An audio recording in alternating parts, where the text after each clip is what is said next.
You've reached Hotel Pacifico, your five-star destination for BC politicos. Press 4 for room service. Press the star key for your hosts Mike McDonald and Kate Hammer. Welcome back, guests. Thanks for joining us again for early check-in at Hotel Pacifico. It's good to see you, Mike. Good to see you, Kate. Hope you had a great weekend. I had a really nice weekend. I hope you did too. I did. We seem to have lost Geoff in the process. He's taking a day off today, so we have a stranger in the gallery. We have a stranger in the gallery who's here for his third time, welcoming our guest, the Honorable James Moore. Hello, James.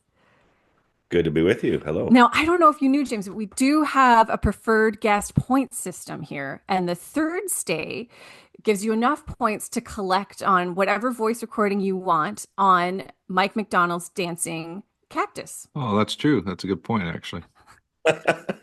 Is that right? This and I found his hat. So next time we do this, I'll imitate you. In fact, he may make an appearance tomorrow.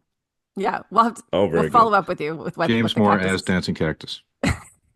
Outstanding. Outstanding. Well, remuneration comes in many forms, and that's just the best right there. It fills the soul. All right. Mike, I think you saw an omen over the weekend too. I did have an omen. Yesterday morning around 6:30 in the morning, there was a murder of crows outside my place, creating quite a ruckus. And I went out, and there was a large owl in my courtyard. I thought, "Where's the airbag? Where's the airbag?" So I don't know whether that owl meant it's a harbinger of things to come this week. What does it mean? Will the polls show us something differently later on this week? I don't know. But it was an omen. It was an omen. I mean, I have to say it becomes more dramatic if you see the photo Mike took of this owl, but it's like staring into his soul, like he is being seen by this owl, and it does feel like it portends something. Well, what does the week portend for us, Kate? All right. Well, just a reminder to guests, stick around for the end of the show for the espresso bar. We'll do a check-in about what's going on today. Today we've got David Eby's headed to Castlegar. I think that's, in a critical spot for the NDP. They've got a couple seats there they're looking to grab. Sonia Furstenau's in her usual spot. This time I think she's unveiling the full Green platform. John Rustad, actually, I didn't catch where the Conservatives are at this morning. Did either of you see that? I'll try to find it here. I think he's doing a media event this morning in Brackendale. Brackendale, thank you. Near Squamish. And I actually Googled the location of it, and it looked very nondescript, so I'm not sure what they're up to. All right. Okay. Well, so we'll hear more about that tomorrow. It might be something to do with eagles. I'm not sure. Is this the time of year where eagles come and do their thing? What do you mean do their thing? Well, like the eagle watching in Squamish, it's a thing. You may not. Oh, Did you not know this?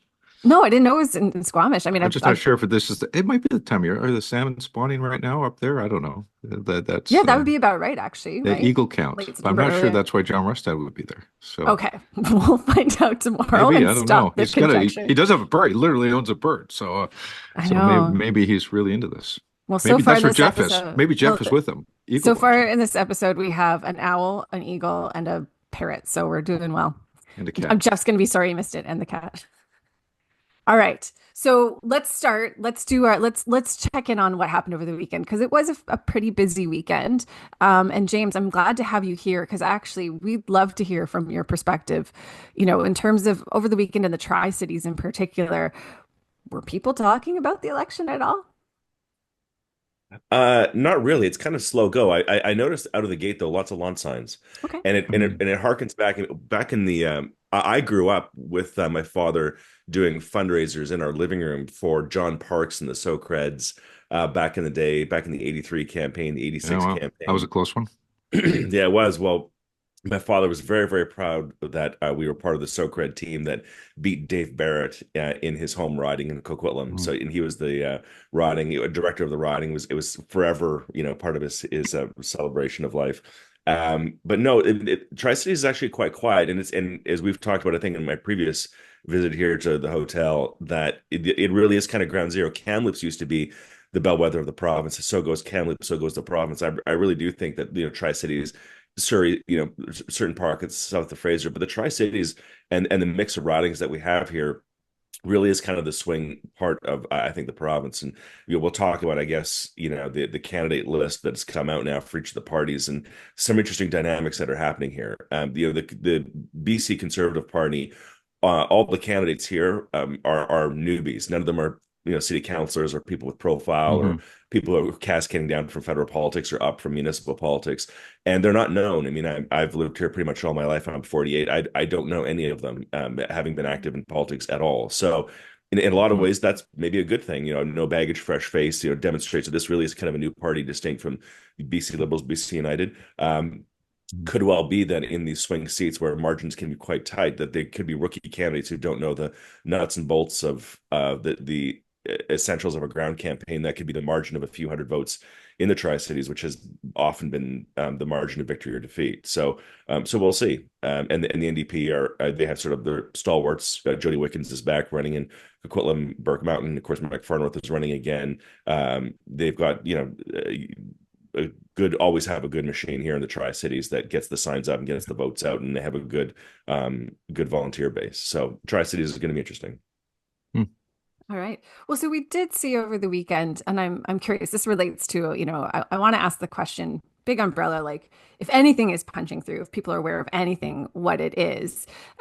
Maybe just couple that though with, EB's announcement on the tax cut. The NDP introduced a tax cut exempting about $10,000 in income from provincial tax. So that's $500 in savings per person, $1,000 per household.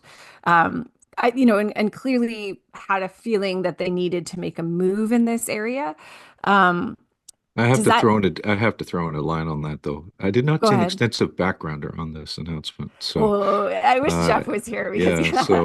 I was looking for where that line was drawn, but where that tax cut stops, because it's apparently the richest 2% or whatever don't qualify. I'm not sure where the income line is these days on the who the hoity-toities are.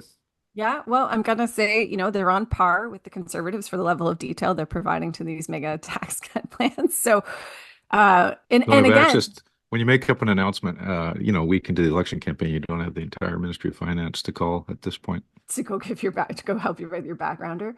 At a high level, I found the problems very interesting, because I've always been of the view that, and you guys can tell me if you think this is wise or not, but that the voters have a hardwired in bias towards the center-right party and the center-left party in terms of what they're going to naturally be good at. The center-left party, the dominant party on that side, will be better at the environment, healthcare, social services, compassionate approach to governance, and so on, climate change. The center-right party will be better at fiscal policy, fiscal discipline, being sturdy about things, crime, foreign policy. That's what the center-right party. So if you're driving towards a ballot question, if the ballot question isn't a default change versus more of the same campaign, if you're trying to drive towards a policy, then if you're the center-left party, why are you talking about tax cuts? If you want the voters to wake up and you want to talk about an issue, and you say, voters, wake up, here's the issue, let's make this campaign about tax cuts. And the voters say, oh, you want this to be about tax cuts?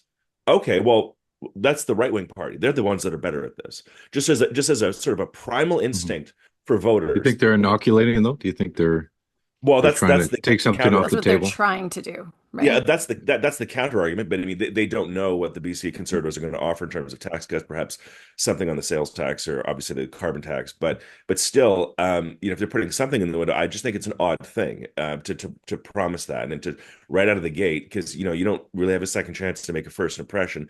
And if you only have so much time in this campaign, and a lot of people are going to be voting early, you're going to say, we want this to be about tax cuts. And they say, okay, well, if you want me to think about tax cuts, I will think about tax cuts, and that's not going to be accretive to you.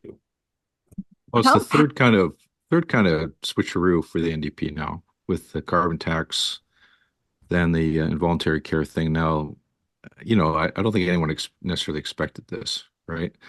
Maybe it was their plan all along, but it doesn't feel like it was. So it does have an air of, that they're reacting to where they're at in the polls. Desperation. You're going to say desperation. Well, I was going to say being a little gentler than that. Yeah. You don't need to. I mean, they're not like in free fall, but I'm sure they're nervous. Well, and I think they're really nervous in this quarter. Like, I think there's this space of sort of money in pocket. I see them really being reactive to, and I don't know. Um, yeah, like I don't know how much this, what pushed this over the line that they had to make this move, but this would have to be reasonably expensive too, right? Like, I don't know what your estimate on the Yeah. costing would be. Like, what's the Well, I number was of? looking for that. I was looking for, it wasn't that long ago that federal parties and provincial parties were costing every promise, and it was Yeah. like, this is going to cost this, and reporters would look at Oh, it the halcyon days. and Yes, yes. we are a long way away from that right now with a $9 billion deficit, and both parties, well, especially the Greens too, just throwing promises out the window here, and we'll Well, figure it out I, later. and the only voice I've heard with any fervor demand more detailed backgrounders is Geoff Meggs. Like it's Yes. right. God Like, bless them. God bless them. well, I don't disagree at all, but I think I understand why these promises are being made and people aren't bothering to Yeah. go into this because it's just they're Yeah. not. The pendulum will shift back to that someday, but right now we're not there. Well, will it in We're, this election? Yeah, go ahead, James. Yeah. well, I was just say we're not there yet. You're Yeah. quite right, Mike. But we will be, and then voters will start Yeah. taking note of who is responsible for it. You can't just keep throwing your empty Amazon boxes into the garage. At some point, you got to clear out the garage, and you can't just keep racking up spending and racking up tax cuts and doing all these things and have no mind for tomorrow. On the federal side, I often remind people that Pierre Poilievre has made the promise to defund the CBC. CBC receives about $1.3 billion from taxpayers. Okay, the federal to service the national debt, just to service the national debt, is $54 billion per year, which is to say the federal government would have to defund the CBC about once a week in order just to service the national debt. So the scale of debt and deficits that we have in this country, I mean, leaving aside the promise and the commitment, the scale of indebtedness that we have as a country on a personal basis, on a per capita basis, federally and provincially, we are one of the most indebted countries in the world. So running around and promising tax cuts and spending increases is just not it's not credible. It's just not credible. Okay, let's come back to this. I mean, I want to do tuck into the other thing the NDP I think was trying to talk about over the weekend, which is the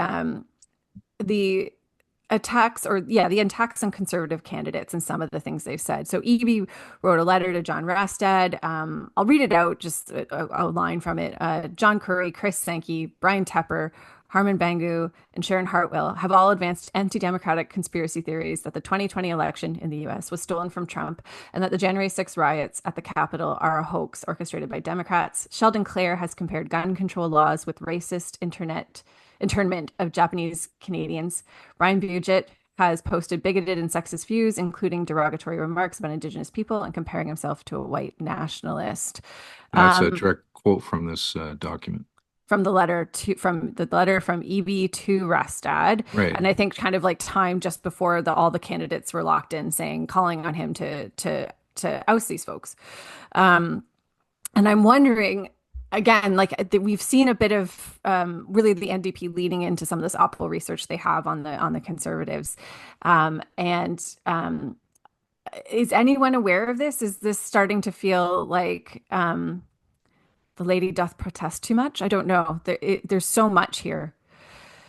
Well, tactically, it was interesting that I mean, Jazz Joe Hall just dumped it out on his Twitter, and I'm not sure whether someone who gave that to Jazz may have wanted him to do that just to blow it out the door in one fell swoop, as opposed to drip, drip, drip. The dueling Uh, theories of how this leaked. Yeah. and I think there was a lot in that document, and a lot that could have been used perhaps on a targeted basis, and that's probably what BC United was planning to do if they'd made it as far as the election. And now it's I feel like this may have helped the Conservatives helping them get past it. I'm sure the NDP will revisit this when they can, but it was a long weekend, and at Yeah. this point, I'm not sure it's really hitting the target. And I look at some of the names on that list. I mean, Chris Sankey, who's the First Nations candidate in North Coast for the Conservatives. I don't think anyone's going to lay a glove on Chris Sankey, frankly. I don't know. What do you think, James? I had some of the same instincts as well. Is that why why would you bundle them all together in one shot and say, look at them all? I would think you would want to draw it out and have each and sort of have a candidate of the day. That's what happened. That's what Rachel Notley did back in Alberta when she was first successful. And what has happened in the past is just kind of, here's their, eruption of the day, eruption of the day. So that was one. Second, I thought long weekend. Why would you do it then as well? Third thing I thought, having lived a life in conservative politics, I thought only five. Yeah. Only five. Okay. Well, Okay. All right. That's a workable number. in 2013, I love that. in 2013, we did do a candidate a day on Cummins' team, like Christie's team aiming at Cummins, and we were successful in getting them to punt candidates every day or so, and that definitely helped suppress it. I think voters are in a different place 10 years later, though. Like, and partly this might be Trump, where there's a certain, like, they're kind of immune to it to some degree now. Not that it's not important, these topics, but it's harder to prosecute. And I will just say, ironically, one of the candidates is in that brief who had been punted as a conservative candidate or stepped aside in Surrey Panorama. She ended up endorsing Ginny Sims. Yeah. And Ginny Sims was all too happy to have her support, although she's in the opposition brief as well. So, it depends what your perspective is, I guess. Yeah, well, I mean, we'll see what happens in the United States, but getting Canadians to care about what happened on January 6th when many Americans don't seem to care what happens on January 6th is a bit of a reach if that's your first example, number one. Second is, you're right. I think Donald Trump and others have shifted the bar, lowered the bar, blown up the bar such that individual candidates saying certain things on social media 2, 3, 4, 5 years ago. I mean, who hasn't sinned in that way in some way that could be seen as a put off? The other thing as well, I thought conservatives, sort of John Rustad now, because he's on a hockey stick curve up from sort of, expectations to reality that he could very well be the next premier of British Columbia in a few days, that he might very quickly borrow some of the tactics of Pierre Poilievre, which is to say, fight some fire with fire. Knowing that this was coming because the Jazz Joe Hall thing, and just because of the integration of the two parties was going to go probably a little bit rocky. It's gone way smoother, I think, than many people might have anticipated. But knowing that it might have been rocky, and particularly on this front, that why wouldn't he fight fire with fire? And I would have gone straight to the treatment of Selena Robinson by New Democrats and the perception of New Democrats being intolerant to a Jewish cabinet minister being in defense of Israel's right to self-defense, and what that says about New Democrats and how far off the cliff they are. Some of them, of course, and on that broad topic, and saying, you want to talk about sort of extremist views. Look at how one of your own cabinet ministers, a female cabinet minister who's been a long time leader in this province, was treated by the base of your party, and how uncomfortable she felt in her own party. That would have been the shot to fire back. Well, I do think, though, that and this is just anecdotal, that the vaccine attack last week and some of this noise is having an impact with some former BC Liberal voters, particularly moderates, who do not feel like the Conservatives are a home for them. And they may well go NDP, or if there's an independent available, or Green. And there's certainly a lot of chatter. Now, the Conservative offering is a little different than what the BC Liberals were offering. They're trying to reach right over to some former people who voted for Horgan, who are more blue collar maybe, or a bigger share of the ethnic vote than the BC Liberals had, and not necessarily needing those moderates. But there's definitely some glass being broken in the old political equation here in British Columbia. I think, yeah. And I do think, like, I think your points, I agree with most of what you said, James, but I'll say I do think there is an advantage and a viable path in tying some of these candidates to that sort of American style vitriol that most people, and the sort of Trumpist Trump divisiveness that a lot of voters here actually reject, even if it's less specifically about January 6th and more generally about the tenor of political debate in the US right now. I think there's a viable relationship there. But again, that would have been more viable instead of this kind of broad, like, these are all, the kind of way this is framed in this letter. If you drip that out and there's more of those clear illustrations of that connection, it's probably a more viable path to make the point I think they're trying to make. Yeah, I wonder sometimes about that, because all of us have this, we've seen this when social media first came on, sort of people went onto Facebook and they would throw up all of your vacation pictures, some of the pictures flattering and not flattering, and then they get drawn into a professional context as you're applying for a job or trying to do things, and you kind of edit and sort of revisit things, and you sort of you reverse audit all the tweets and things that you've said on social media. So I do think that people have a bit of a wired in forgiveness, because I do believe that people believe in fairness in the sense that you judge a person by the totality of their acts, not by the most flattering or the most unflattering thing that they've said or done.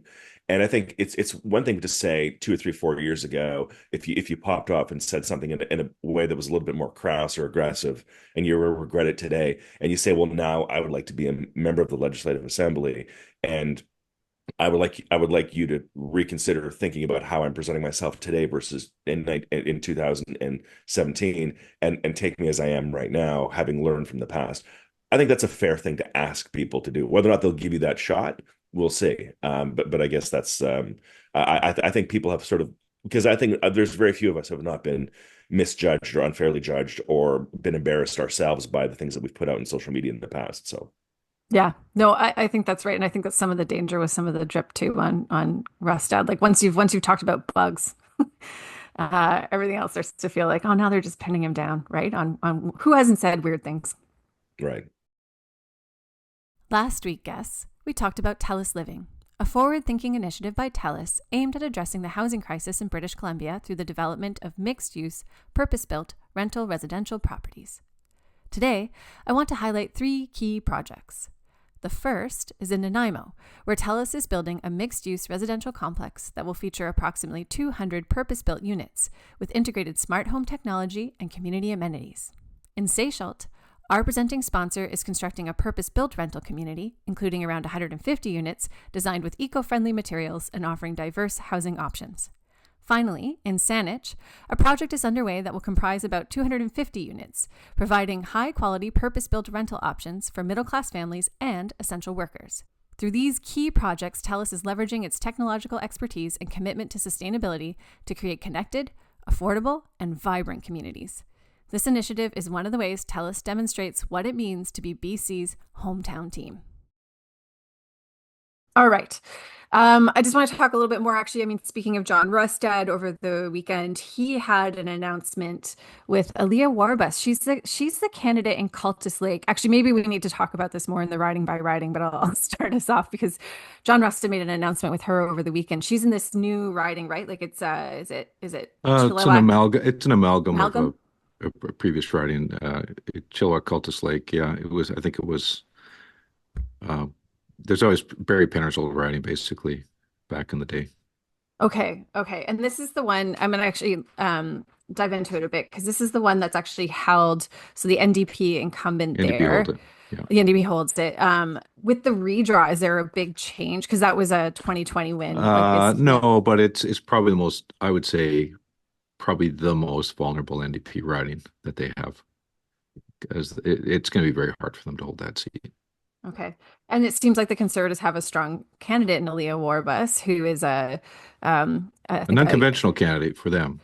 Young, Indigenous, member of the Stalo Nation. Yes. And so she was out there making, an announcement on reconciliation, which was really interesting because I think, given Rustad's positioning on UNDRIP, and tearing it up, and sort of, I think she was out there making the case for economic reconciliation as a viable path forward on reconciliation. Yeah.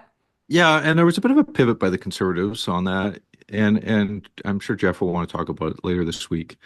They're saying they're in favor of the principles of UNDRIP. They want to make changes to the legislation, is the way I read that, and they talked a lot about economic reconciliation. So I sense a bit of softening of the language there, but having Aaliyah Warbus kind of deliver a message for the Conservatives yesterday, I think was smart of them to profile her, because she's a very well-spoken person. She's one of 2 candidates they have that are First Nations. The NDP, I think, have about 6 candidates. Certainly, Stuart Phillip from Union of BC Indian Chiefs was blasting away at the Conservatives yesterday for their positions on various things. So, but I would say overall, I mean, I'm not sure. I can't speak for Indigenous people, but it was not a hugely contentious news cycle yesterday around these issues. I think the media kind of played it. Here's what they say. Here's what they say. Here's what they say, and left it at that. Yeah, I think the ground is shifting in a generally a positive way with regard to Indigenous issues and the broader dialogue that's happening about this. I would separate the two issues, by the way, UNDRIP and the future of UNDRIP versus the broader sort of narrative that conservatives are trying to do with regard to Indigenous reconciliation on the economic side. There are British Columbians who care deeply about Indigenous issues and have them say as a top 3 or 4 or 5 issue that they want the provincial government to have as an emphasis. There are those who don't have that as their priority, and they think maybe these issues are broadly overstated or on a good trajectory, that's not a priority. And then there are people who are kind of in the middle who want their government to be mindful of this, but to have it in the mix of other issues. In that voting cohort, John Rustad is an interesting candidate for the Conservative Party. I mean, he's a former Indigenous Affairs cabinet minister. He's got a suite, I think, of more Indigenous candidates than a Conservative Party's had before. BC Liberals, I mean, certainly, they've had candidates before who speak eloquently to a lot of these issues. But uniquely in this dynamic, on sort of the first provincial election that we've had, where we've had a day for truth and reconciliation, where everybody kind of focuses and thinks about this for a moment at least, and sort of absorbs these issues, and to have this out there and to have a candidate out there who's articulate and thoughtful, who probably will be an MLA as a Conservative, it really does kind of shift the ground. The BC Conservatives were against UNDRIP. I know that there were MLAs in the BC Liberal Party who were also against UNDRIP, but were sort of frankly pushed into supporting UNDRIP when the vote happened in the legislature, because there was a perception it was going to be a unanimous vote, and we didn't want to be the outliers on this. And Andrew Wilkinson was making a heavy push for a lot of voters and voting cohorts and of British Columbians who have a heavy emphasis on these issues, and they felt kind of bullied into that position. I know that to be true. So maybe this is kind of a nice rebalancing of the overall framework and allowing some new voices to come forward.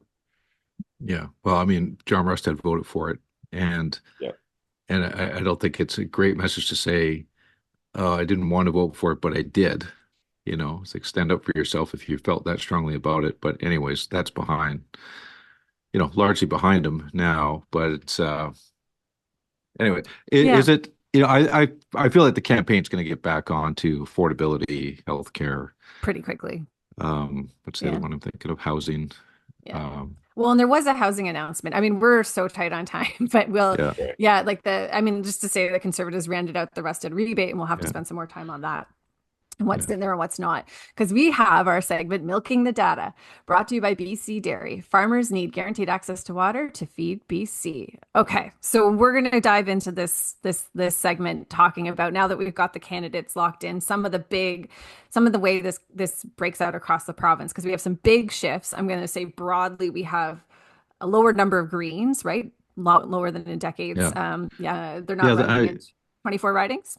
Yeah, so the missing Greens, the gone Greens. The data point here today is basically like we all are reading the polls and we see what each party's getting on a province-wide basis. But what happens when you're missing the third party in 24 ridings?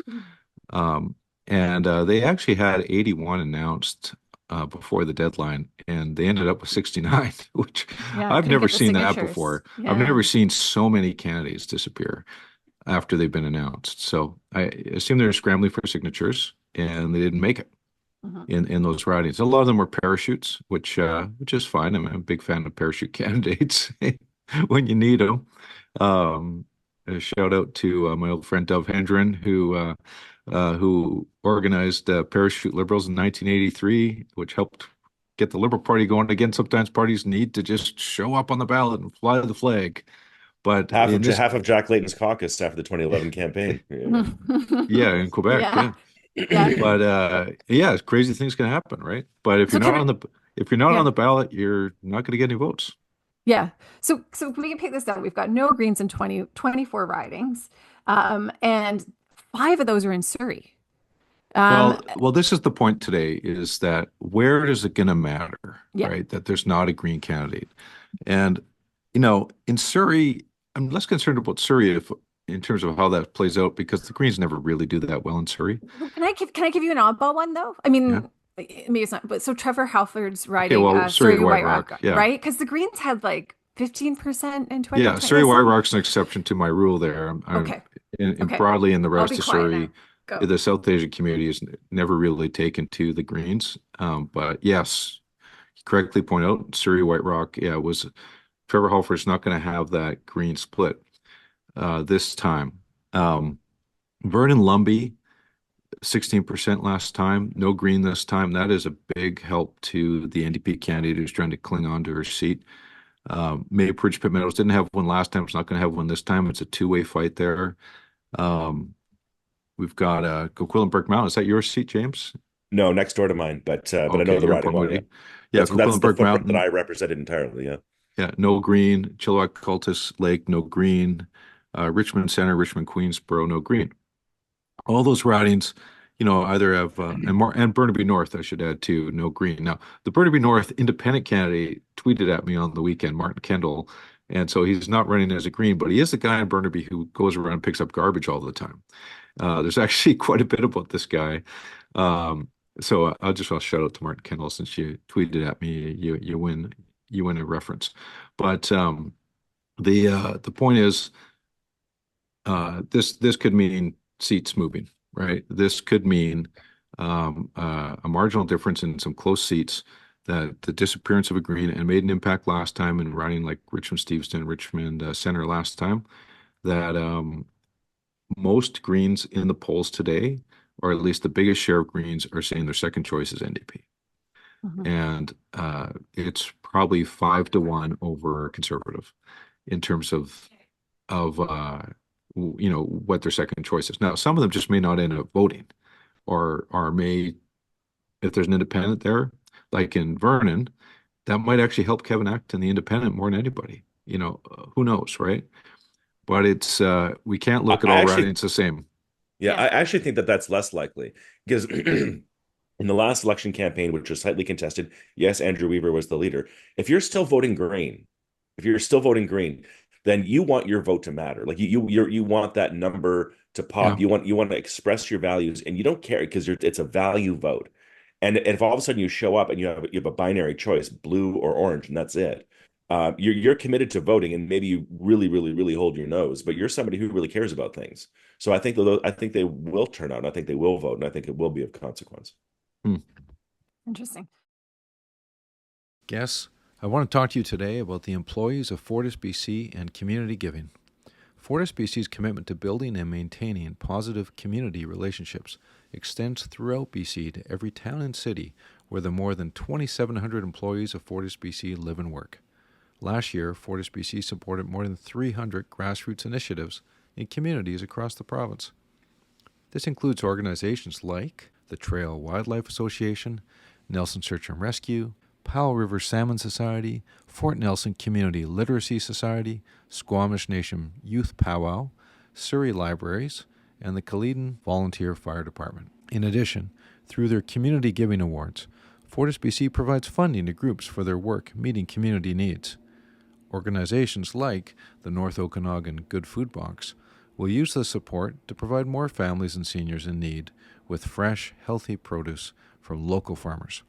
Last year, Fortis BC invested $6.7 million in BC communities through donations and sponsorships, a 49% increase over 2022, reflecting their commitment to supporting community needs where the employees of Fortis BC live and work. Fortis BC, energy for a better BC and a better podcast. All right, I'm going to move us along actually because we've actually got just a couple more minutes to cover off. I'm going to just flag for kind of looking ahead. We've got the radio debate tomorrow morning, CKNW debate, and we are 18 days to go before E-Day. This is really, we're really down to the wire. And with that, I'm going to move us to the espresso bar. Hey, Mike, do you want to kick us off this week? Yeah, I'll kind of harkened about it a bit earlier here, but all parties are making tons of promises. They're costing lots of money, and there's very little costing. And the bill is going to come due after the election. Whoever gets elected We've got a deficit of about $9 billion. And we'll remind our listeners that Christy Clark left a surplus of $3 billion in 2017. Yes, And listeners. we now have a Mike McDonald. $12 billion delta between then and now. And sure, stuff happened since then, but COVID and all that stuff. But other provinces are getting back to balance. So what's going on here? And the assumption that voters don't care about fiscal responsibility, maybe that will play out for the rest of the campaign, that people aren't going to raise it seriously. But as James mentioned earlier, it will matter. It will matter eventually.